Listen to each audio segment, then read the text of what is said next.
हाँ, तो students electricity के इस एपिसोड नंबर 3 में हम लोग देखेंगे drift velocity and time of relaxation. तो सबसे पहले हम लोग बात करते हैं ड्रिफ्ट वेलोसिटी की।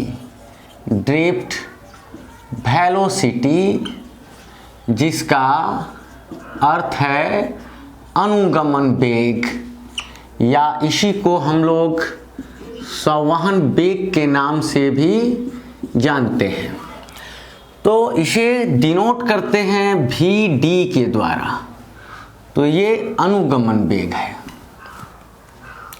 तो अनुगमन वेग जो है वी डी या संवहन वेग, यह एक तरह से इलेक्ट्रॉनों का औसत वेग है जो चालक के अंदर किसी विभवांतर के कारण उत्पन्न विद्युत क्षेत्र की तीव्रता के प्रभाव में गति कर रहे हैं। तो कोई भी जो इलेक्ट्रॉन है किसी चालक के अंदर गति कैसे करते हैं, तो सबसे पहले गति करते कौन हैं? तो गति फ्री इलेक्ट्रॉन करते हैं। और फ्री इलेक्ट्रॉन जो हैं वे क्या हैं? तो आउटर मोस्ट ऑर्बिट में जो इलेक्ट्रॉन हैं वो हैं। तो कोई भी जो एटम होता है तो उस एटम के जो बाह्यतम कक्षा में स्थित जो इलेक्ट्रॉन हैं उन पर नाभिक में बैठे हुए प्रोटॉनों का प्रभाव नगण्य होता है। तो बाह्यतम कक्षा में जो उपस्थित इलेक्ट्रॉन हैं वैसे इलेक्ट्रॉन जो हैं वो नाभिक के प्रभाव में नहीं होने के कारण एक अनियमित गति करते रहते हैं, एक जिग जैग मोशन करते रहते हैं। जैसे कोई इलेक्ट्रॉन यहाँ ए से बी तक आया, बी से सी तक आया, सी से डी तक आया, डी से ई तक आया, ई से एफ तक आया, एफ से जी तक आया और जी से एच तक आया। तो दूरी तो इसने बहुत ज़्यादा ट्रेवल किया, लेकिन इसका जो डिस्प्लेसमेंट है वो बड़ा कम होता है। ए से एच तक, ए से एच तक जो डिस्प्लेसमेंट हुआ ये बड़ा कम होता है। तो ये जो दूरी है यानी वी डी को हम लोग कह सकते हैं L/T। यानी अगर ए से एच तक की दूरी जो है ये L हो, ये नगण्य दूरी, और टाइम t बड़ा हो तो ये वी डी कहलाएगा, यानी ड्रिफ्ट वेलोसिटी कहलाएगा। तो सबसे पहले ये हम लोग समझ लेते हैं कि जो कोई परमाणु है उसके बाह्यतम कक्षा में जो उपस्थित इलेक्ट्रॉन है वो मुक्त इलेक्ट्रॉन है, वही गति कर रहा है। और उस इलेक्ट्रॉन को छोड़कर, उन इलेक्ट्रॉनों को छोड़कर जो बाहरी कक्षा में स्थित हैं बाकी जो इलेक्ट्रॉन हैं और नाभिक में बैठे हुए जो प्रोटॉन और न्यूट्रॉन हैं ये सब मिलकर के लैटिस कहलाते हैं। और ये लैटिस जो हैं ये जो है ये ऑसिलेशन करते हैं, दोलन करते हैं। कोई लैटिस जो है वो ऐसे ऑसिलेशन, दोलन करता है अपने माध्य स्थिति के चारों ओर, है ना। ये कौन सा है? इसे मुख्य रूप से आप न्यूक्लियस मान सकते हैं। तो ये दोलन करते रहता है। और इस दोलन का जो आयाम है, एम्पलीट्यूड, इसका जो दायरा है वो तब बढ़ता है जब चालक का जो है तापमान बढ़ जाता है। तो चालक का तापमान बढ़ जाने पर इसका जो है आयाम बढ़ जाता है और यह और तेजी में दोलन करने लगता है। तो मान लेते हैं हम लोग ये मान लेते हैं कि कोई इलेक्ट्रॉन किसी कंडक्टर में गति कर रहा है तो वह बार बार जो है इस लैटिस से टकराता है। अब यहाँ मान लेते हैं कि यहाँ कोई जो इलेक्ट्रॉन है वह U=0 से चलना शुरू हुआ। तो ये इलेक्ट्रॉन चलेगा क्यों? चलेगा इलेक्ट्रॉन इसलिए क्योंकि जब इसके सिरों पर विभवांतर स्थापित किया जाएगा, यानी विद्युत वाहक बल का स्रोत जोड़ा जाएगा, कोई बैटरी जोड़ी जाएगी जिसका विभव भी हो, तो जब विभवांतर कायम होगा चालक तार के सिरों के बीच अगर इस तार को हम लोग पी क्यू मान लेते हैं तो ये तार पी क्यू के सिरों के बीच विभवांतर स्थापित हुआ कितना, तो V। और इस चालक के अंदर एक विद्युत क्षेत्र की तीव्रता पैदा हो गई, और हम लोग जानते हैं विद्युत क्षेत्र की तीव्रता इक्वल टू F/Q, यानी प्रति एकांक आवेश पर लगने वाला बल। तो अब ये जो बल है, ये बल किसके बराबर है, तो QE के बराबर है। अब ये जो चार्ज है Q, इस पे इंटेंसिटी के कारण एक बल काम करने लगा। अब जब इस पे बल काम करने लगा तो हम लोग जानते हैं कि बल बराबर होता है द्रव्यमान गुना त्वरण। अब जब F बल m द्रव्यमान वाले आवेश पर काम करेगा तो वह आवेश जो है a त्वरण से चलना शुरू कर देगा और समय के साथ उसका वेग बढ़ने लगेगा।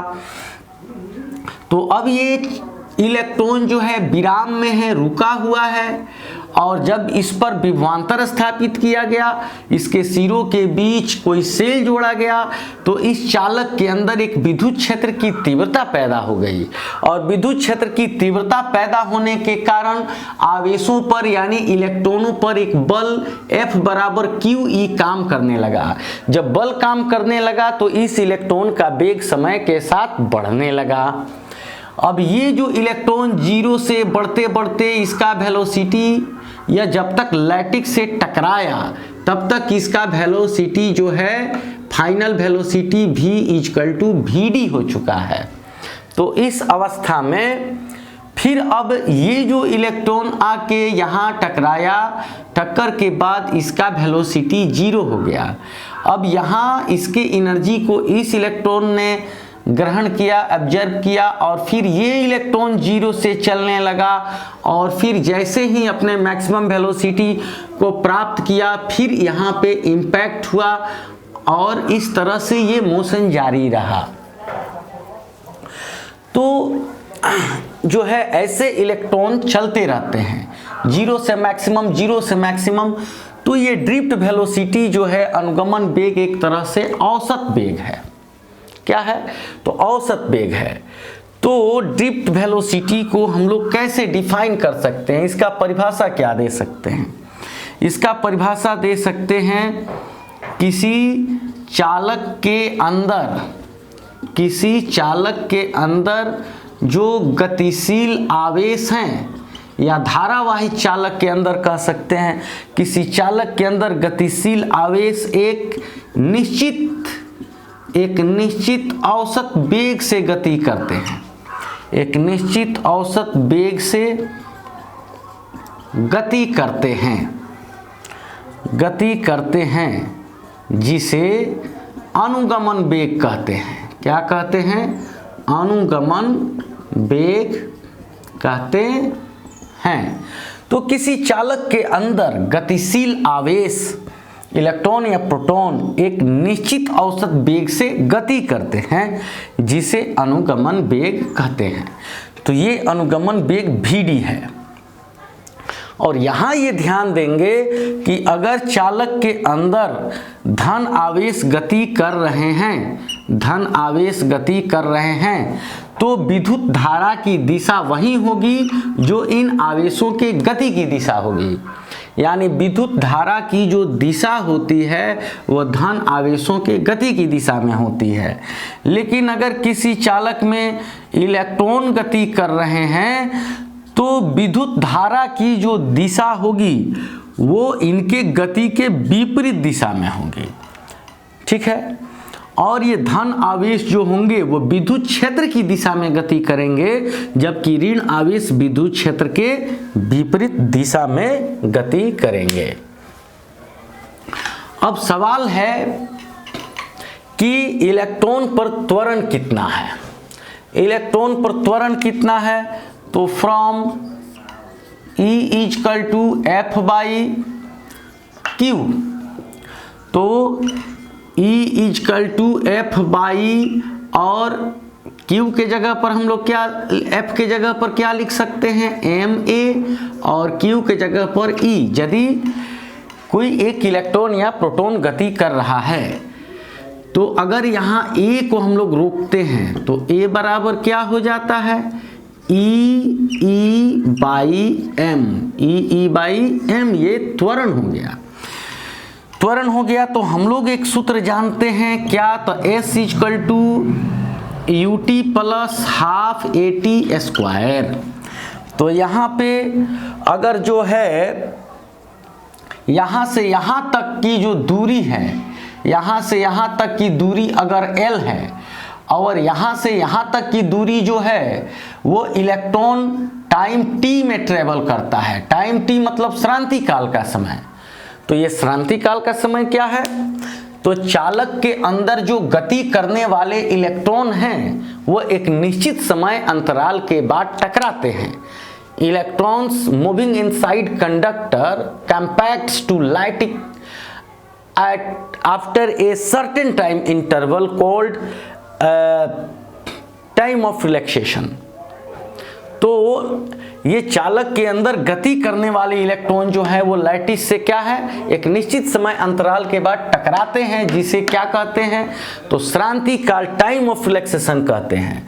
तो अगर यहाँ से यहाँ तक की दूरी या यहाँ से यहाँ तक की दूरी L हो, यहाँ से यहाँ की दूरी L हो और यहाँ से यहाँ तक आने में T समय लगा हो, तो S के जगह पर क्या कह देंगे L, और U क्या हो गया, 0 से चलना शुरू किया है इलेक्ट्रॉन ने, और ये टाउ + हाफ A के जगह पर क्या होगा, तो A के जगह पर E/m हो जाएगा और T के जगह पर T² हो जाएगा। तो इस तरह हम लोगों को क्या मिला, इस तरह मिला L = हाफ E/m और इंटू T²। तो इसी तरह अगर अनुगमन वेग की हम लोग बात करें, तो अब अगर अनुगमन वेग की बात करें तो वो कितना होगा, तो वो हो जाएगा Vd = L। तो L का वैल्यू यहाँ से रख देंगे, L हो गया हाफ T²/m/T, T इस T के बराबर होता है।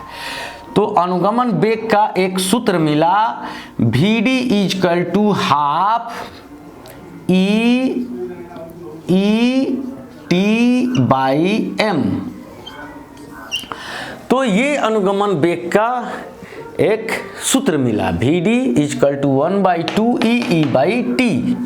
या आगे हम लोग एक और अनुगमन वेग का जो है सूत्र देखेंगे, जैसे कि विद्युत धारा प्राप्त करेंगे NEA/Vd, और जब यहाँ Vd को हम लोग रोक देंगे तो ये आ जाएगा I/NEA। तो ये भी एक सूत्र हम लोगों को मिलेगा अनुगमन वेग का। तो अनुगमन वेग क्या है, तो किसी चालक के अंदर गति करने वाले इलेक्ट्रॉन एक निश्चित औसत वेग से गति करते हैं और ये वेग काफ़ी कम होता है, 10⁻⁻⁴ मीटर/सेकेंड। तो उसी को अनुगमन वेग कहते हैं। किसी चालक के अंदर गति करने वाले इलेक्ट्रॉन एक औसत वेग से गति करते हैं, उसे अनुगमन वेग कहते हैं। और अनुगमन वेग का एक सूत्र मिला, Vd = विद्युत क्षेत्र की तीव्रता E, इलेक्ट्रॉन का आवेश स्मॉल e, श्रांति काल का समय T/2m, जहां m क्या है, m इलेक्ट्रॉन का द्रव्यमान है। तो इलेक्ट्रॉन का द्रव्यमान कितना होता है, 9.1 × 10⁻³ किलो। या प्रोटॉन का द्रव्यमान कितना होता है, 1.67 × 10⁻27 किलो। अब यहाँ पे श्रांति काल का समय क्या है, तो अभी हम लोग देखे हैं कि इलेक्ट्रॉन जो है वो एक निश्चित समय अंतराल के बाद टकराते हैं। जैसे यहाँ इलेक्ट्रॉन है, तो ये इस इलेक्ट्रॉन से जितने टाइम के बाद टकराएगा, ठीक ये इलेक्ट्रॉन इससे उतना ही टाइम के बाद टकराएगा। तो ये जो है टाइम ऑफ रिलैक्सेशन है। तो किसी चालक के अंदर जो गति करने वाले इलेक्ट्रॉन हैं या आवेश हैं वो एक निश्चित समय अंतराल के बाद टकराते हैं, जिसे क्या कहते हैं, जिसे कहते हैं टाइम ऑफ रिलैक्सेशन, जिसे कहते हैं श्रांति काल, और इसे टाउ टी के द्वारा डिनोट किया जाता है। तो ये जो अनुगमन वेग जो होता है वो किसके समानुपाती होता है, तो अनुगमन वेग विद्युत क्षेत्र की तीव्रता के समानुपाती होता है। तो विद्युत क्षेत्र की तीव्रता अधिक होगी तो फोर्स अधिक लगेगा, फोर्स अधिक लगेगा तो एक्सेलरेशन अधिक होगा, एक्सेलरेशन अधिक होगा तो वो वेलोसिटी जो है इलेक्ट्रॉनों का, ड्रिफ्ट वेलोसिटी वो अधिक होगा। ठीक है, अभी हम लोग ये जो फार्मूला देखे थे उसमें भी हम लोग ये देख सकते हैं कि अभी जो आया था अनुगमन वेग का जो सूत्र आया था 1/2m, और यहाँ आया था E/T, जो ऐसे कर सकते हैं E/T/E। तो हम लोग क्या कर सकते हैं कि E/T और बाई 2m को कांस्टेंट मान सकते हैं। ठीक है, क्योंकि इलेक्ट्रॉन का आवेश 1.6 × 10⁻⁻29 कूलम्ब ये कांस्टेंट है, ये निश्चित समय अंतराल टाइम श्रांति काल कांस्टेंट है, 2 कांस्टेंट है, इलेक्ट्रॉन का द्रव्यमान कांस्टेंट है। तो Vd अगर इसे K मान लें तो ये E हो जाएगा। तो ये Vd इज डायरेक्टली, अगर K को रिमूव करते हैं तो Vd is directly proportional to E हो जाएगा। यानी अनुगमन वेग जो होगा वो अनुगमन वेग Vd वो विद्युत क्षेत्र की तीव्रता के समानुपाती होगा। तो अब हम लोग ये देखना चाहते हैं कि ये अनुगमन वेग एवं धारा घनत्व में क्या संबंध है। What is the relation between drift velocity and current density? तो यहाँ हम लोग क्या लिख सकते हैं, हम लोग इस हेडिंग को लिख सकते हैं अनुगमन वेग या संवहन वेग एवं धारा घनत्व में संबंध। यानी इसका हेडिंग दे सकते हैं relation between drift velocity and current density. तो अनुगमन वेग एवं धारा घनत्व में संबंध, इसके लिए सबसे पहला हम काम करते हैं कि एक चालक की कल्पना करते हैं। और ये चालक जो है इसकी लंबाई क्या है, L है, और इसके अनुप्रस्थ काट का क्षेत्रफल A है।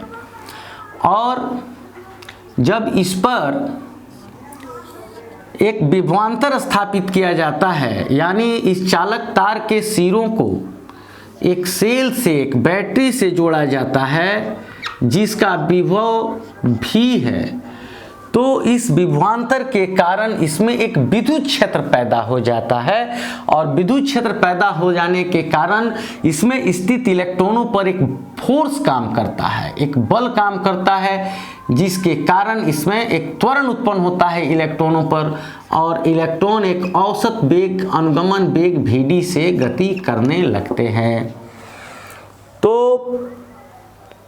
अब हम लोग मान लेते हैं कि यहाँ जो कोई इलेक्ट्रॉन है या कोई आवेश जो है वो अनुगमन वेग Vd से गति कर रहा है, और ये जो चालक पदार्थ है उस पदार्थ में इलेक्ट्रॉनों का घनत्व n मान लेते हैं।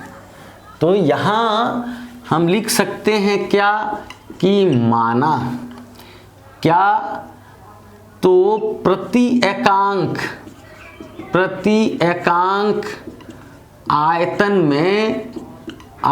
में इलेक्ट्रॉनों की संख्या बराबर n, यानी 1 cm3 1 मीटर लंबा 1 मीटर चौड़ा 1 मीटर ऊंचा, या 1 मीटर लंबा 1 मीटर चौड़ा 1 मीटर ऊंचा, 1 मीटर क्यूब यानी 1 इकाई आयतन। तो प्रति एकांक आयतन में इलेक्ट्रॉनों की संख्या क्या हो गई? तो n हो गई। तो 1 सेकेंड में गुजरने वाले इलेक्ट्रॉनों की संख्या क्या होगी? यानी प्रति सेकेंड समय में इलेक्ट्रॉनों द्वारा तय आयतन कितना होगा, ये बताओ। प्रति सेकेंड इलेक्ट्रॉन कितना आयतन जो है वो ट्रेवल करेंगे। तो ये जानना जरूरी है कि कोई वस्तु किसी गति से चल रहा है तो वो 1 सेकेंड में कितनी दूरी तय करता है। तो कोई भी जो वस्तु है वो 1 सेकेंड में उतनी ही दूरी तय करता है जितनी उसकी चाल होती है। जैसे अगर कोई वस्तु जो है 10 मीटर प्रति सेकेंड से गतिशील है तो वह 1 सेकेंड में 10 मीटर दूरी तय करेगा। अगर कोई वस्तु 50 मीटर प्रति सेकेंड से गतिशील है तो वह 1 सेकेंड में 50 मीटर दूरी तय करेगा। और यदि इलेक्ट्रॉन vd वेग से गतिशील हैं तो इलेक्ट्रॉन 1 सेकेंड में कितनी दूरी तय करेंगे? तो vd के बराबर दूरी तय करेंगे। यानी यहाँ के जो इलेक्ट्रॉन हैं वो 1 सेकेंड में यहाँ से चल करके यहाँ तक चले आएंगे। यानी कितनी दूरी आगे निकल जाएंगे? vd दूरी। यानी 1 सेकेंड में इलेक्ट्रॉनों के द्वारा ये आयतन जो है तय होगा। तो ये आयतन क्या होगा? ये बेलनाकार आयतन है। तो बेलनाकार आयतन तो उसका फॉर्मूला क्या होता है? पाई आर स्क्वायर एच, जहाँ पाई आर स्क्वायर ए है और एच के जगह पर क्या है? vd है। तो 1 सेकेंड में इलेक्ट्रॉनों के द्वारा कितना आयतन तय किया जाएगा? तो a गुना vd। कितना? a गुना vd आयतन तय किया जाएगा। तो प्रति एकांक आयतन में इलेक्ट्रॉनों की संख्या n और 1 सेकेंड में इलेक्ट्रॉनों द्वारा तय आयतन a गुना vd। तो 1 सेकेंड में प्रवाहित इलेक्ट्रॉनों की संख्या या प्रति सेकेंड चालक के अनुप्रस्थ काट के क्षेत्रफल से गुजरने वाले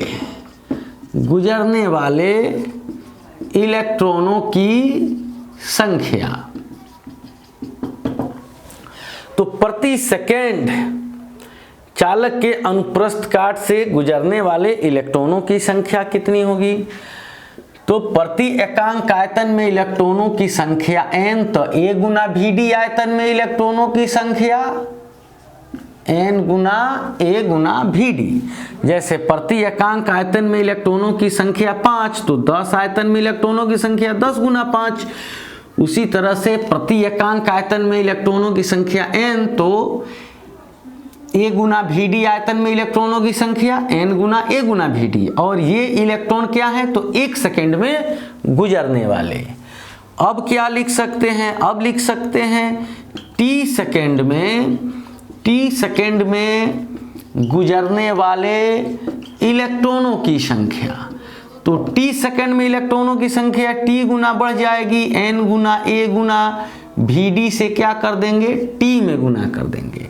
और ये क्या हुआ? इलेक्ट्रॉनों की संख्या हो गई। अब आवेश पता करना है तथा अब लिख सकते हैं t सेकेंड में गुजरने वाले आवेश की मात्रा। t सेकेंड में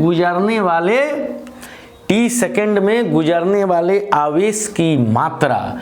तो Q इक्वल टू क्या होता है? तो NE। तो n यानी टोटल इलेक्ट्रॉन t सेकेंड में कितने गुजर रहे हैं? तो NaVdT और उसमें गुना कर देंगे किससे? तो E से। तो ये Q निकल गया, यानी t सेकेंड में इतने आवेश गुजर रहे हैं। तो अब तो डायरेक्ट हम लोग लिख सकते हैं क्या, तो विद्युत धारा की परिभाषा से, और विद्युत धारा की परिभाषा क्या है, तो वो है I equal to q by t. तो क्यू एन ए भी d t e by t, तो टी से टी कैंसिल होगा और विद्युत धारा I का एक सूत्र मिलेगा, इसी को सजा कर लिख देते हैं एन ई ए और भी डी, एन ई ए भी डी। तो ये हुआ विद्युत धारा। अब अगर धारा घनत्व की बात करें, अगर धारा घनत्व की परिभाषा से लिख सकते हैं, अब धारा घनत्व की परिभाषा से, तो धारा घनत्व का परिभाषा हम लोग पढ़ चुके हैं एपिसोड नंबर 2 में। तो ये होता है जे इजकल टू आई बाई ए, तो आई हो गया एन ई ए भी डी और बाई ए, तो ए से ए कैंसिल हो गया, तो यहाँ बच गया जे इजकल टू एन ई भी डी, एन ई भी डी एक सूत्र मिला। तो ये n क्या है, प्रति एकांक आयतन में इलेक्ट्रॉनों की संख्या कांस्टेंट, और ये क्या है, एक इलेक्ट्रॉन का आवेश, ये भी कांस्टेंट। तो धारा घनत्व बराबर प्रति एकांक आयतन में इलेक्ट्रॉनों की संख्या गुना एक इलेक्ट्रॉन का आवेश गुना अनुगमन वेग। तो इस सूत्र से, इस मैथमेटिकल फॉर्म में, इस गणितीय रूप में ये धारा घनत्व जे और अनुगमन वेग भी डी जुड़े होते हैं। तो अब इसके अगले एपिसोड में हम लोग कोई दूसरा टॉपिक देखेंगे।